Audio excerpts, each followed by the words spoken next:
मी अमित अनंत आरोकर. आता पुढचे 1-1.5 तास बोलू आपण. आता 10 दिवसाचं सांगायचं आहे. 10-10 मिनटं जरी सांगतो म्हटलं तरी 100 मिनटं होतील ना. बिकॉज ह्या जर्नी जेव्हा सुरू झाला तेव्हा सरांचा फोन आला, आम्ही लद्दाखला जायचं आहे. It was actually plan last year. आणि पण लास्ट इयर अनफॉर्च्युनेटली काही हेल्थ इश्यूजमुळे सरांच्या ते होऊ नाही शकलं. पण यावर्षी जायचं आहे, ठरलं होतं जायचं आहे. काहीही प्लॅनिंग नव्हतं, डोक्यात काहीही विचार नव्हता. बाईक चालवणार का, पण जे शिकलो लिमिटिंग बिलीफनी अडवून ठेवलं होतं की यार मला पाठीचा त्रास होतो, 2 ॲक्सिडेंट झाले आहेत, पाठ दुखते, आपण आपलं मस्त गाडीत बसू, मजा करू. आणि सरांनी सांगितलं तसं 2 दिवस आधीच्या मीटिंगमध्ये सुद्धा मी अमरावतीहून ऑनलाईन होतो, त्याच्यामुळे ऑनलाईन असल्या कारणाने लक्ष अर्धवटच होतं सवयीप्रमाणे. सुरुवात इथून झाली, अनुभव शेअर करा.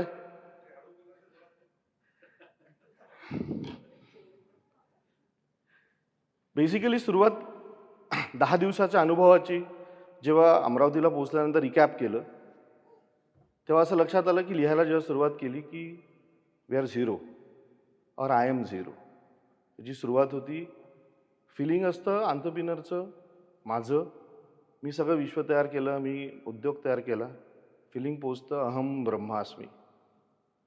पण जेव्हा तिथे 10 लोकांसोबत 21 लोकांसोबत पहिले 5 दिवस, मी तर सुरुवातीला 1 दिवस 1.5 दिवस कारमध्ये होतो, मग नंतर चंद्रकांत सरांच्या मेहरबानीने ते दुसऱ्या दिवशी थोडे थकले, त्याने आम्ही चालवतो का गाडी, मी चालवली. Then I said I can do, so thank you Chandrakant sir. So then continuously पुढचे 4 दिवस गाडी चालवली, बाईक चालवली.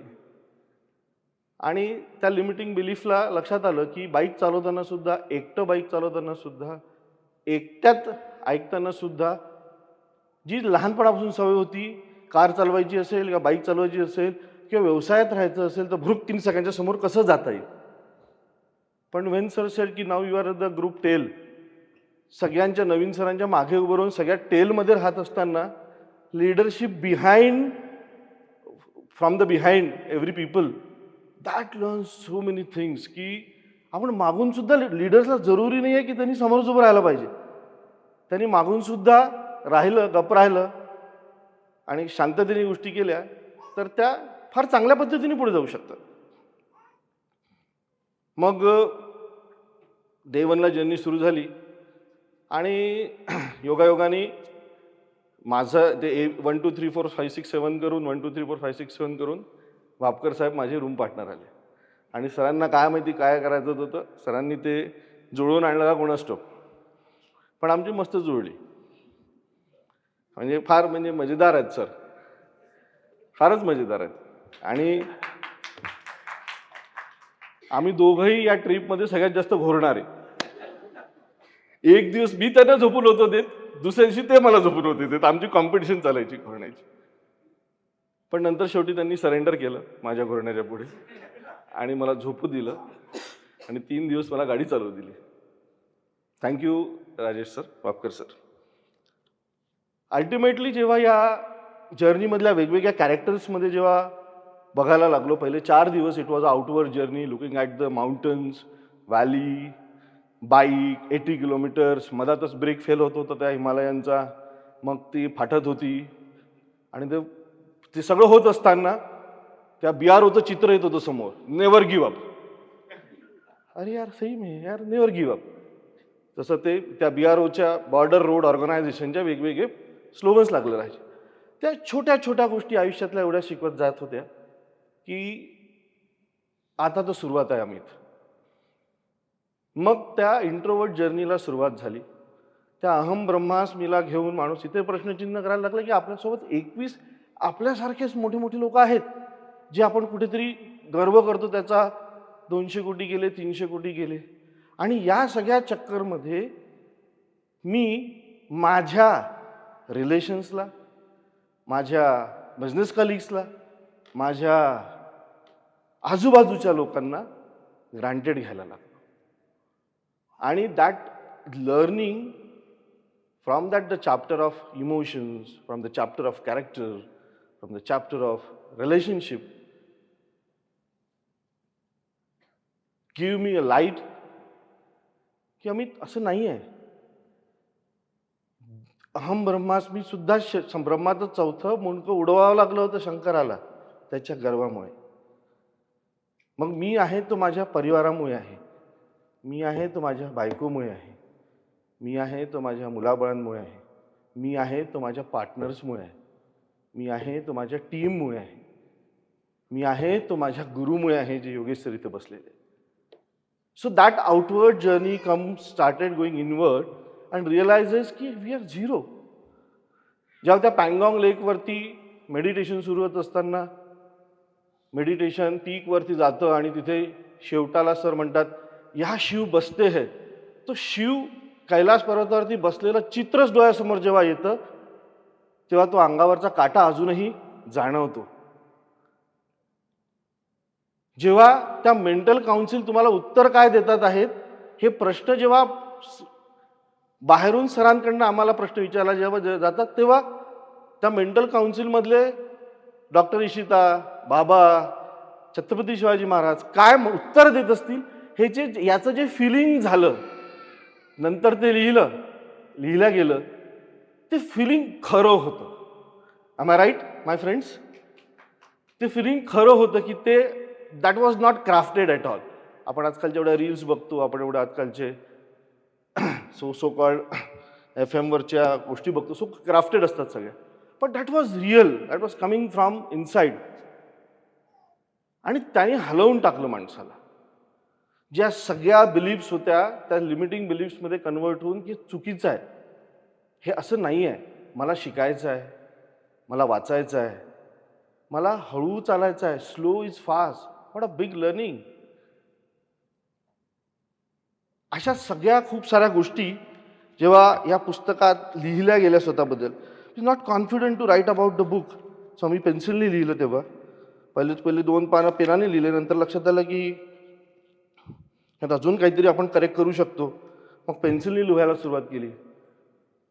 महाबोधी सेंटरला जेव्हा आलो आम्ही 3ऱ्या दिवशी, 5व्या दिवशी, त्या दिवशी पहिल्या इमोशन्सवरून कॅरेक्टरवरती जात असताना कळायला लागलं की आपलं कॅरेक्टर किती, आपण कॅरेक्टरवरती विचार करतच नाही आहे आयुष्यामध्ये आणि किती मनमौजी सारखं वागतो आहोत,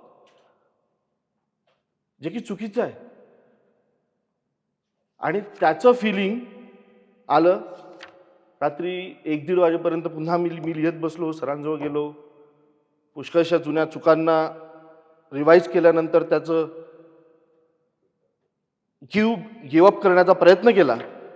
आणि मग कॅरेक्टर लिहिल्यानंतर जे सुचायला लागलं, म्हणजे सरांनी म्हटलं होतं तेव्हा की ओपन युअर टॅप, पहिले घाण पाणी निघेल है ना, पहिले तर हवा निघेल, मग घाण पाणी निघेल, मग आवाज येईल भरभर भरभर, आणि मग चांगलं पाणी निघायला सुरुवात होईल. तर मग त्या कॅरेक्टर चॅप्टरनंतर जे लिहायला लागलो आम्ही, हे माझा अनुभव की मग मला लिहायला जागा कमी पडायला लागली की आपले काय लिमिटिंग बिलीफ्स होते, आपण कुठे अटकून पडलेलो आहे, आपल्याला आयुष्यात करायचं काय आहे, आपण किती उर्मटपणाने वागत होतो.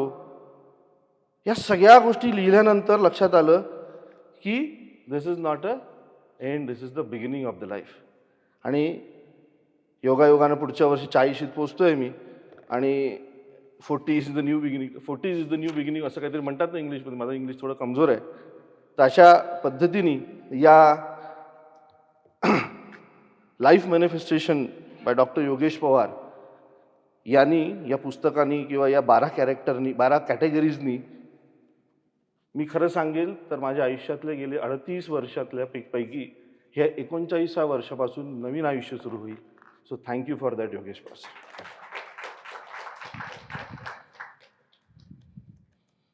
पुष्कळशा गोष्टी लिहिल्या सरांनी, डेमो सांगितलं आहे, लाईफ विजन लिहिलं आहे, मस्तीतल्या गोष्टी पण लिहिलेल्या आहेत, त्यातल्या बऱ्याचशा इम्प्लिमेंटेशन करायला लागले आहे. म्हणजे आय बुक्ड, म्हणजे बाईकचा आता शौक दडला 4 दिवसामध्ये. तर तिथे लिहिलं होतं मी की आय विल बुक बाईक, म्हणजे बाईक विकत घेईल आणि 2028ला बायकोसोबत बाईकनी लेह लद्दाखला येईल. तर मी बाईक बुक केली, ॲडव्हान्स दिला आणि गणपतीच्या दिवशी बाईक येते आहे. अशा बरेचशा ॲक्शन्सवरती काम सुरुवात करण्यात आली. सांगायचं पुष्कळ आहे, वेळेची कमतरता आहे, कारण की 10 दिवसाची जर्नी एकमेकांसोबतची खूप होती, खूप शिकण्यासारखी होती. आणि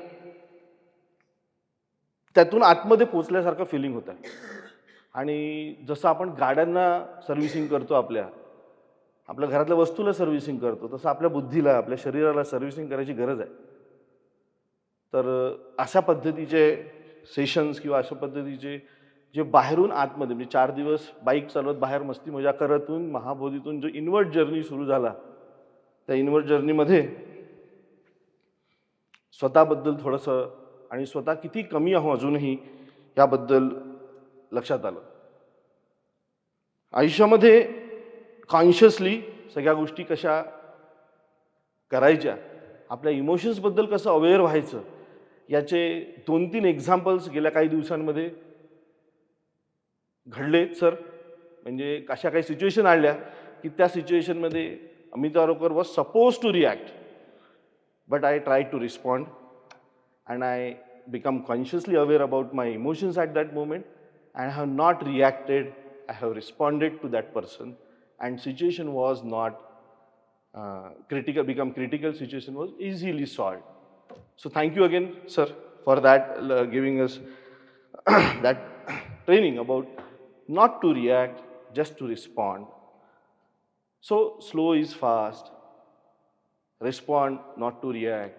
या किती छोट्या छोट्या गोष्टी आहेत, पण या छोट्या छोट्या गोष्टी शिकण्यासाठी, त्या तिथपर्यंत पोहोचण्यासाठी ही 8-10 दिवसाची जी मिसेल तपश्चर्या, कारण की बाईक चालवणे, घरच्यांशी न बोलणे, व्हेजिटेरियनच खाणे, म्हणजे बाकीच्यांसाठी, मी तर व्हेजिटेरियन झालो आहे आता, ही तपश्चर्याच होती.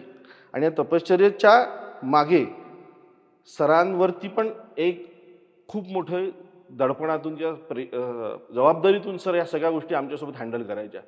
ड्युरिंग द जर्नी ज्या ज्या पद्धतीने त्यांनी आम्हाला हँडल केलं, त्या पद्धतीचे डेमॉन्स्ट्रेशन संध्याकाळी व्हायचे की बघा मी तुम्हाला असं हँडल केलं, याला अशा पद्धतीचा बिहेवियर म्हणतात. So it was a practical experience also. So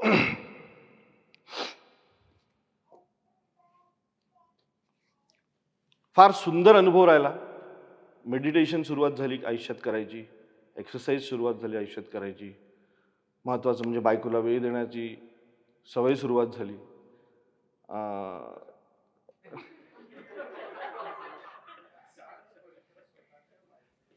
स्वतःच्या बायकोला वेळ देण्याची सवय सुरू झाली. आणि सगळ्यात महत्त्वाचं की यातून हे शिकण्यात आलं की आयुष्यात मेंटॉरशिवाय आयुष्य योग्य राहू शकत नाही. आय वॉज जस्ट थिंकिंग, इथून लेह लद्दाखहून गेल्यानंतर एका युनिव्हर्सिटीमध्ये एक हे होतं, सेशन होतं, तिथे त्यांनी प्रश्न विचारला की डू यू थिंक बिझनेसमध्ये मॅनेजमेंट गुरुज पाहिजेत का नाही पाहिजे. तिथं मग मला एक उत्तर सहज सुचलं तिथे की आता माझा मुलगा 8च महिन्याचा आहे, का लहानपणी आई जेव्हा आपला जन्म होतो तर चालायला, रांगायला, तर आई पहिला गुरु असते. मग कुठेतरी बाबा गुरु होतात, मग शिक्षक गुरु होतात, मग कुठेतरी मित्र पण काहीतरी आपल्याला गुरुची भूमिका प्ले करतात. तर आयुष्याच्या प्रत्येक स्टेजमध्ये आपलं आयुष्य असं नाही ना की वाघासारखा 3 वर्षाचा बछडा झाला की तो जंगलात आपला आपला राहिला. आपण a family, you are a social human being.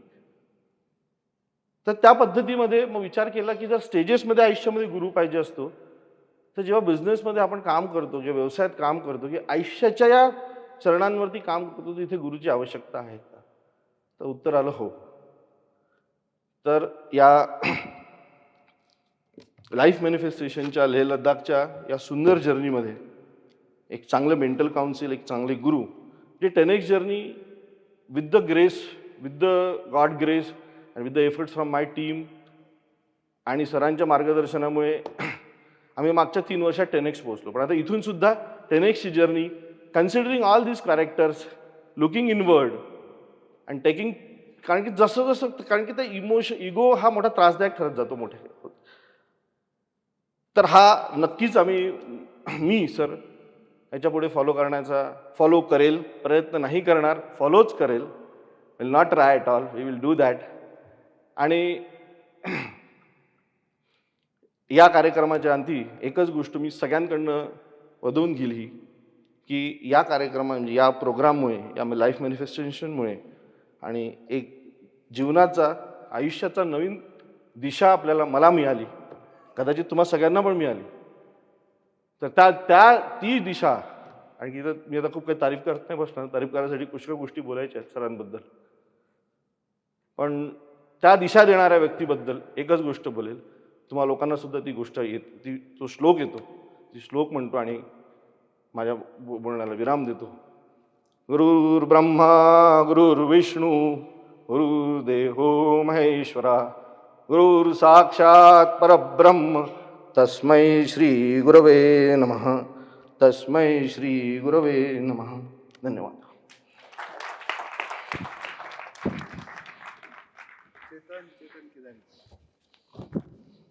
Chetan Kidari. You're not prepared? How does it matter?